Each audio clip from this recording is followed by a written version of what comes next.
अस्सलामुअलैकुम। आज मैं आप सबके साथ आलू पालक की रेसिपी शेयर कर रही हूँ। बहुत ही आसान रेसिपी है।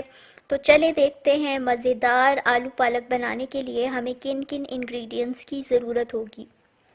यहाँ पर 2 गड्डी पालक है हमारे पास। हाँ जी, तो पालक बनाने के लिए सबसे इम्पॉर्टेंट चीज़ ये है कि अच्छे तरीके से पालक को धोया जाए ताकि इसमें से सारी मिट्टी निकल जाए। तो मैंने पालक को बारीक बारीक काट लिया है और अब मैं एक कढ़ाई के अंदर इसको डाल के पहले पानी भरूंगी, और जब पानी थोड़ा ज़्यादा हो जाएगा बर्तन के अंदर तो हम अच्छे तरीके से इसको हाथों से मलेंगे ताकि इसके अंदर जो भी मिट्टी है वो नीचे चली जाए, पानी के नीचे चली जाए। अब मैंने आहिस्ता से कढ़ाई उठा के इसको एक छन्नी में डालना शुरू किया है, लेकिन मैं सारा उंडेल इसलिए नहीं रही क्योंकि नीचे थोड़ी सी मिट्टी बैठी होगी। तो मैंने बड़े आराम से नीचे वाले जो पत्ते हैं उनको निकाल के टोकरी में रखा है, और अब मैंने दोबारा पानी डाला है ताकि जो नीचे मिट्टी बैठी हुई थी उसको हम ना छेड़ें और ऊपर से हम पत्ते उठा लें।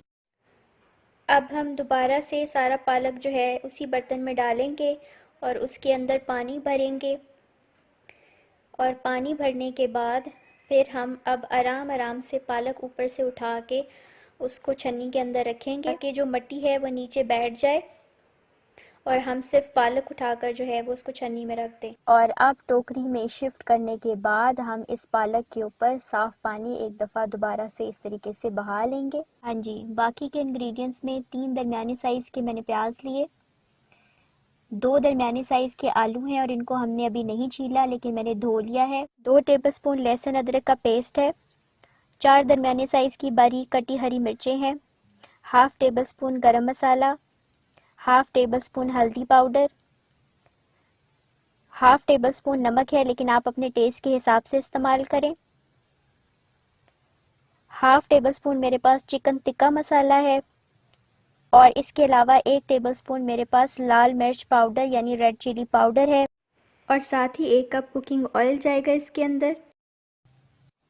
हाँ जी, अब हम एक बड़ा बर्तन लेंगे और उसके अंदर इतना पानी डालेंगे कि ये जो हमारे पास धुली हुई पालक है अगर हम इसके अंदर शामिल करें तो पालक अच्छे तरीके से उसके अंदर डिप हो सके। नीचे मैंने आलू भी रख दिए हैं और अब हम इनको दरमियानी आंच के ऊपर रखेंगे। जब एक दफ़ा उबाल आने लगेगा तो उसके बाद 3 से 5 मिनट तक हम इसको पकाएंगे ताकि पालक की कड़वाहट निकल जाए और आलू भी थोड़े से गल जाएं, और बाकी कसर जो हम मसाला बनाएंगे उसमें ये गल जाएंगे। हाँ जी, तो अब हम स्टार्ट करते हैं मसाला बनाना। सबसे पहले मैंने दरमियानी आंच के ऊपर ऑयल रख दिया है। अब हम इसमें डालेंगे प्याज, और प्याज जो हैं उनको हमने हल्की आंच के ऊपर ब्राउन करना है।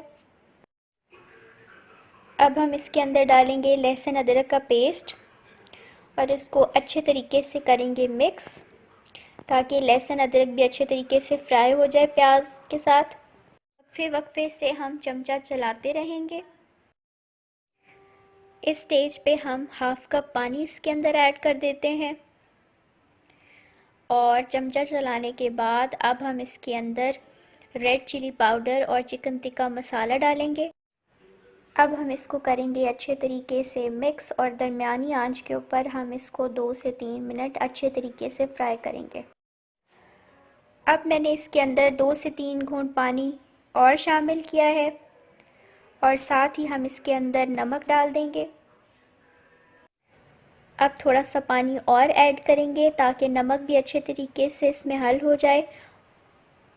जी, तो अब इसमें हम डालेंगे हल्दी पाउडर, और हल्दी पाउडर डालने के बाद इसको 2 से 3 मिनट मज़ीद अच्छे तरीके से फ्राई करेंगे, और वक्फे वक्फे से हम चमचा चलाएंगे।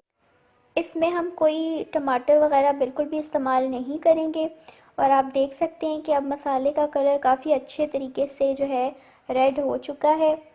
तो अब हम जनाब इसके अंदर डालेंगे आलू और पालक, और जो आलू थे उनको मैंने निकाल लिया उस पानी में से और उनको छील के थोड़ा मोटा काट लिया है। तो अब हम उन कटे हुए आलूओं को और जो पालक हमने छन्नी में छानी थी उबालने के बाद उसको हम जो है इसके अंदर शामिल कर देंगे, मिक्स करेंगे। और ये मैंने इस तरीके से आलूओं को काट लिया है। अब हम इसको मिक्स करने के बाद 15 से 20 minute medium to low flame के ऊपर ढक्कन बंद करके इसको पकाएंगे और बीच में 2 से 3 दफ़ा हम चमचा चलाएंगे और ये आलू भी गल जाएंगे और जो है साथ साथ पालक गलती जाएगी और इसके अंदर जो पानी है वो भी ड्राई होता जाएगा। हाँ जी, तो इसको पकते हुए तकरीबन 20 मिनट हो चुके हैं। अब हम सबसे पहले चेक करेंगे कि आलू गल चुके हैं। तो हमने तोड़ के देखा है, आलू जो है आसानी से टूट रहे हैं, ये गल चुके हैं। अब हम इसके अंदर डाल देंगे सब्ज़ मिर्चें। तो अब हम इसको जो है मज़ीद दरमियानी आंच के ऊपर 5 से 7 मिनट पकाएंगे। पहले मीडियम टू लो फ्लेम थी, अब मैंने थोड़ी सी तेज़ कर दी है, यानी दरमियानी आंच कर दी है। तो इसके अंदर पालक के अंदर जो भी नमी होगी वो आहिस्ता आहिस्ता ड्राई होती जाएगी। चमचा हम वक्फे वक्फे से चलाते जाएंगे। पालक के अंदर बाकी सब्जियों के मुकाबले में नमक थोड़ा सा कम जाता है क्योंकि इसके अंदर नेचुरली भी थोड़ा सा नमक होता है, लेकिन ऑयल जो है वो बाकी सब्जियों के मुकाबले में पालक के अंदर ज़्यादा डलता है क्योंकि ये काफ़ी ऑयल एब्जॉर्ब करता है। तो अब हम इसको दरमियानी आंच पे पकाते रहेंगे, साथ साथ इसके अंदर जो नमी है वो ख़त्म होती जाएगी। तो क्योंकि हमने आंच बहुत ज़्यादा तेज़ नहीं रखी, तो आहिस्ता आहिस्ता जब ये पकेगा, तो जब ये नीचे लगने लगे तो इसका मतलब ये है कि अब इसके अंदर से पानी जो है वो ड्राई हो रहा है। तो हम वक्फे वक्फे से चमचा चलाते जाएंगे। जब नीचे से पानी ड्राई हो जाएगा तो ये थोड़ा थोड़ा नीचे लगना शुरू हो जाएगा और प्लस इसका कलर भी चेंज होता जाएगा, डार्क होता जाएगा कलर। हाँ जी, तो अब ये देखें ये नीचे लगना शुरू हो गया है। तो अब हम आंच को बिल्कुल लो कर देंगे और इसको मज़ीद 3 से 5 मिनट तक फ्राई करेंगे ताकि एहतियातन इसके अंदर कोई भी नमी ना रहे। और अब ये बिल्कुल तैयार है। अब हम इसके अंदर गरम मसाला पाउडर डालेंगे और इसको अच्छे तरीके से मिक्स करने के बाद हम चूल्हा बंद कर देंगे और ढक्कन बंद कर देंगे और 5 से 7 मिनट तक हम ढक्कन बंद ही रहने देंगे और उसके बाद हम इसको अब डिश आउट कर सकते हैं और हमारा मज़ेदार पालक आलू पालक तैयार है। इस रेसिपी को ज़रूर ट्राई कीजिएगा, इंशाल्लाह ताला आपको बहुत पसंद आएगी। और अगर आपको ये रेसिपी पसंद आई है तो इस वीडियो को लाइक ज़रूर करें और अपने फ्रेंड्स एंड फैमिली के साथ शेयर करें। इंशाल्लाह ताला ऐसी मज़ीद रेसिपीज़ के साथ हम दोबारा मिलेंगे। तब तक के लिए अल्लाह हाफ़िज़।